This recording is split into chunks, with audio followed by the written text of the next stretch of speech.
Tanya sobat lokal. Sobat lokal. Sobat belanja. Sorry, sobat lokal. Gua tahu, gak usah ajarin. Menghina lu. Mengingat sebagai anak buah.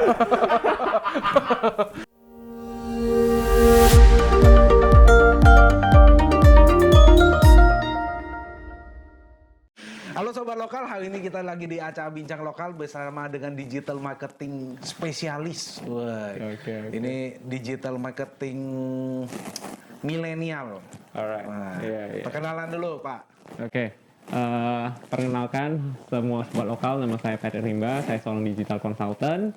Nah, terima kasih Pak Yanuar telah mengundang saya hari ini di acara diskusi lokal. Semoga apapun yang nanti kita akan berdiskusikan itu bisa bermanfaat bagi teman-teman semuanya. Ah, gini.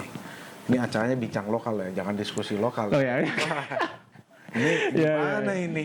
Salah ini, Vi. Ulang. Gak usah diulang. Kan baru. Pak. Gak apa-apa. Iya. Masalah. Belum pernah ngomong di depan kamera, Vi. Jadi agak gugup. Iya, betul. Oke. Nah, gimana, Pat? Gimana, Sekarang Pak? lagi sibuk apa nih, Pat? Lagi sibuk itulah ngembangin digital marketing basically ke brand-brand dan juga Oke. ngebantu para pengusaha dan pelaku bisnis itu untuk menstrategikan lebih spesifik dan juga lebih tertarget dari segi Dari digital segi strateginya. digital. Iya. Berarti yang dilakuin sama digital tuh sebenarnya gimana sih, Pat? Di kondisi sekarang ya, apalagi sekarang itu kan di pandemi ini ya, di kondisi pandemi ini kebanyakan para pelaku bisnis sama pengusaha itu mau secara jor-joran itu masuk ke dunia online. Tetapi yang mungkin mereka adalah ada efek paniknya. Efek panik. Iya, Maksudnya efek panik. gimana tuh? Maksudnya begini, di mana segala sesuatu yang terjadi biasanya secara konvensional karena ada kita katakanlah pandemi ini secara signifikan semua langsung berubah tanpa ada persiapan. Oke. Nah, sehingga di sana itu mereka merasa bahwa oke, apapun yang online gue coba deh. Sehingga mereka melupakan sebenarnya esensi bisnis mereka di online ini mau ditargetkan kemana. Sehingga mereka hanya mengikuti tren tanpa going one step back untuk melihat dulu ini bisnisnya itu target market gue di online gimana sih, cara nargetingnya itu bagaimana, platform yang perlu digunakan itu apa saja. Nah, mereka lebih ke ya udah semua orang go online, gue juga masuk online deh. Jadi masuknya tanpa arah gitu. Pasal itu jadi masuk online main hajar aja ya. Main hajar aja, iya benar. Itu salah tuh ya. Nah, makanya kita perlu strategikan gitu, Pak. Oke, berarti lu di sini posisi lu sebagai menstrategikan dari segi promosinya ya. Dari segi nggak hanya promosi, mungkin juga dari segi konten, Oke. strategi-strateginya seperti apa. Konten kan termasuk promosi, Pat. Ya benar sih, bagian dari promosi. Oke, bagian dari promosi. Bagian dari promosi juga. Yang biasa lu lakuin gimana, Pat? Ini supaya kita bukan ngajarin sih, kita Oke. memberikan Insight, lah. iya. Jadi Biasanya gimana ada dua tipe kita katakan kliennya.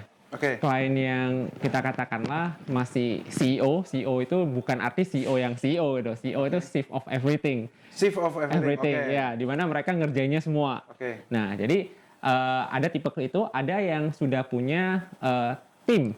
Oke. Yang timnya sudah ada, timnya sudah kita katakanlah sudah bergerak beberapa tahun gitu ya kan. Nah, jadi ada dua tipe. Tipe pertama yang CEO itu kita lebih ke konsultasi one on one.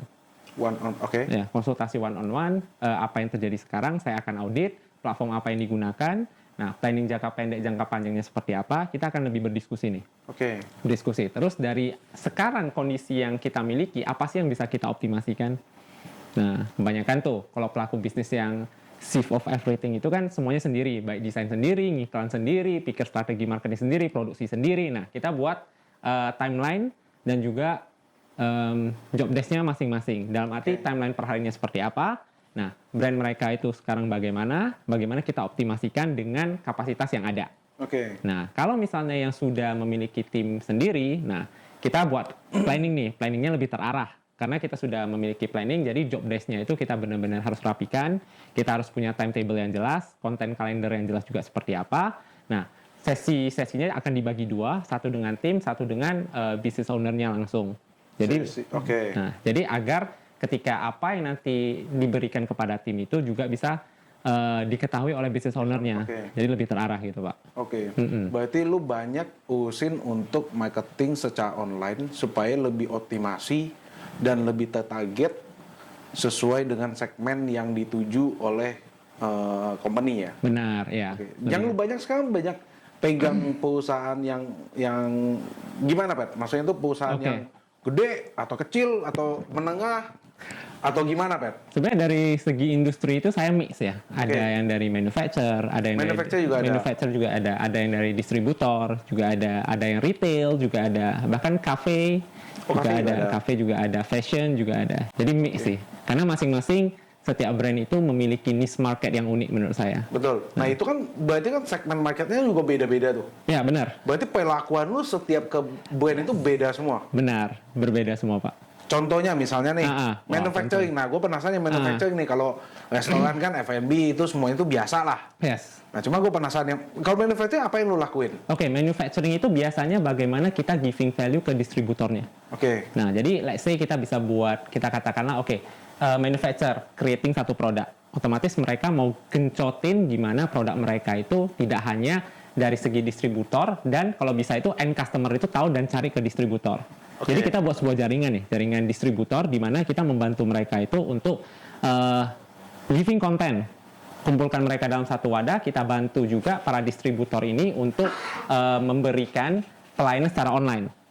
Jadi misalnya tim kita dari segi manufacturer ini kita create konten khusus untuk distributor satu. Nah, juga ada konten untuk manufacturernya sendiri. Jadi terpisah. Oke. Nah, jadi lebih kita bagaimana memperkuat jaringan distributor kita lebih ke sana. Berarti kalau manufacturing lebih ke distributor, bukan untuk strategi promosi penjualan ya? Nah, itu juga ada, Pak. Oh, itu ada juga? Ada juga. Oke. Jadi dua terpisah. Tapi lebih kita fokusnya karena kan penjualan. Oke. Nah, lebih ke bagaimana sih kita bisa membudidayakan distributor kita itu dari segi online secara baik dan benar. Lebih ke begitu. Kalau retail? Retail. Ah. Nah, retail biasanya kalau dari saya sih lebih fokusnya. Gue sih kepo retail. Ya, oke. Kita kan juga retail. Oke, jadi retail itu lebih banyak sih inovasi-inovasi sesuatu yang di luar apa yang kita katakan pesaing kita lakuin. Contoh misalnya, kalau misalnya mereka semua Di luar dari inovasi, di luar dari yang pesaing kita lakuin. Oke. contoh, let's say kita jual produk A nih. Oke. Nah, sebenarnya untuk produk A ini, untuk cara promosinya, cara marketing komunikasinya, ataupun kita bilang cara deliver image sebuah brand itu kan sebenarnya sama. Tinggal medianya saja.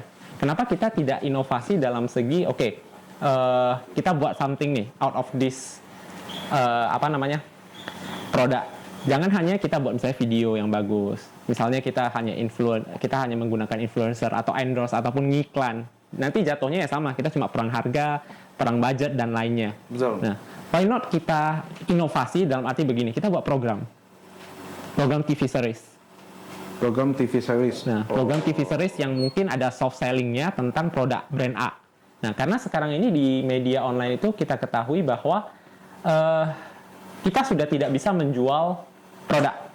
TV. Dalam arti begini, secara tidak langsung sebenarnya kalau kita mau membeli produk, semua tersedia di online. Apalagi tidak keterbatasnya sekarang kita mau hanya beli satu produk dari Alibaba, itu bisa. Oke. Nah, jadi apa sih yang membuat orang lain itu ingin beli produk ke kita? Kalau kita tidak bercerita. Nah, jadi bagaimana cara kita mengemas brand kita itu jadi sebuah cerita sehingga orang ingin mengikutinya? Ini boleh diikutin nih. Wah, gue mau kepikiran juga loh TV series. Nah, TV like what we did right now, right? Bener kan? Apa yang kita lakukan? Tapi kan itu? kalau TV series kan, maksud gue tadi lebih ke arah ada cerita gitu loh. Bener.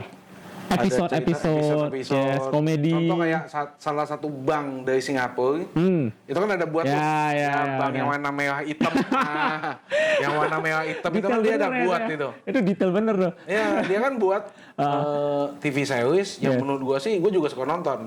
Yeah. Balik lagi dia mempromosikan dia punya servis perbankan, ada perencanaan keuangan yang ujung-ujungnya pasti itu. Yes, benar. Tapi secara TV seriesnya tuh dia bagus. Ada adegan percintaan, ada yang suka sama ini, suka sama itu, cinta segitiga.